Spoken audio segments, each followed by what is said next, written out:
Chris from Tayyab here at Lengow Day with an old friend, Tayyab. Tayyab, you're now with Public Desire. You cut your teeth in e-commerce on marketplaces, but you don't sell on marketplaces anymore. Tell us about Public Desire and how you market your products. Okay, so we started Public Desire in 2014 as a way to create a brand via social media. So the product we sell is women's footwear. And it's traditionally aimed at the 16 to 30 market. So we were looking at visual marketplaces, social media channels. So Instagram was the choice that we went for. And we're very lucky that we've been very successful on there. So tell us more about Instagram. What do you do? How many followers do you have? Okay, so we actually launched our Instagram channel. I remember the day. So it was the 2nd of April 2014. And internally, the aim was to get to 10,000 followers by the end of 2014.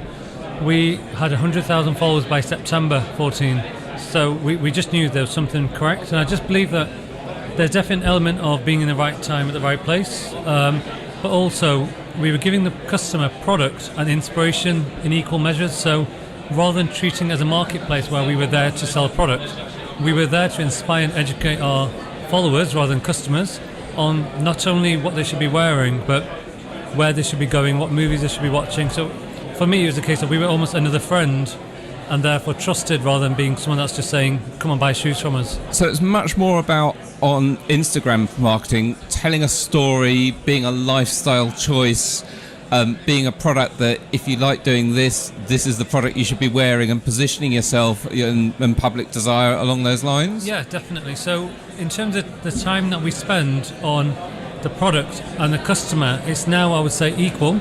Whereas previously, before I sold on just websites, 90-something% would be purely about the product. So the customer is absolutely central to our brand now. So on Tayyab and here at Lengow Day, there's a lot of retailers. They would love to be successful on social media. I know you've got well over 1 million followers on Instagram. If another retailer wants to do that, where do they start? How do they get that type of following to generate the revenues? Okay, so my first question would be to ask the brand, who are your customer? How do they behave? What age are they? So the more you know your customer, the more likely you are to pick the right social media platform.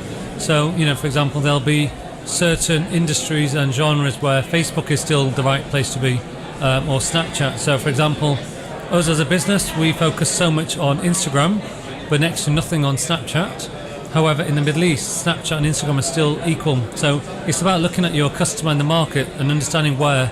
Once you know where they are, it's about the 360. So okay, we want to sell them footwear, but where do they go out to eat? What do they watch for the movies and so on? And once you build that picture, it's about being relatable and you're not a spam, because nowadays the biggest problem is customers and followers have just too much information. So you want to be the one that they put on the safe list, basically. So it's all about identifying that customer persona and narrowing it down so you know exactly who you're targeting. Yes. And then using the channel where you can target those people, but not target them in a sort of spammy way. Yep. Target them in a friendly lifestyle. They want to be your friend. Exactly that. So for example, when we're using slang words in our captions, some of the wording I don't even understand. I'm like, what does that even mean? But the customer, they speak with these words. An example is emojis.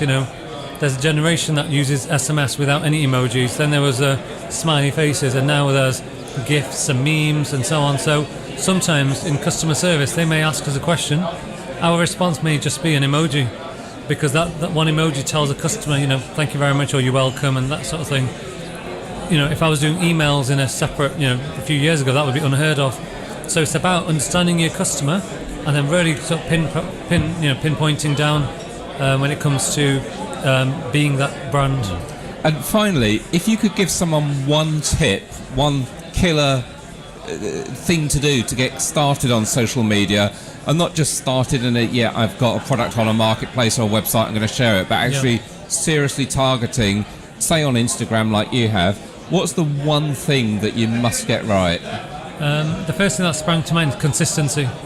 So, if you're going to put yourself out there as a certain type of brand, stick to it. Yes, of course, if it's not working, you're going to have to change it, but be patient, be consistent, because Instagram's not about one picture, it's about your whole story. So if you basically were a fashion brand and you're sort of aiming at the athletic market, and that's your feed, all of a sudden you've got things which are nothing to do with athletics, or random food pictures or cute dogs, because that works in social media. It's not really creating a brand. So customers will see this as an account which has got lots of nice images but not one brand. So consistency is absolutely key. Consistency is key on social media if you want to make it a success like you have. Exactly. And for those who want to go and see what you've done, how do they find Public Desire on Instagram? What's your tag? So it literally is at Public Desire. At Public Desire. Yes, that's right. Or just look for Beyonce and she's usually wearing her shoes. Tayyab, thanks so much for your time. No problem. Thank you very much.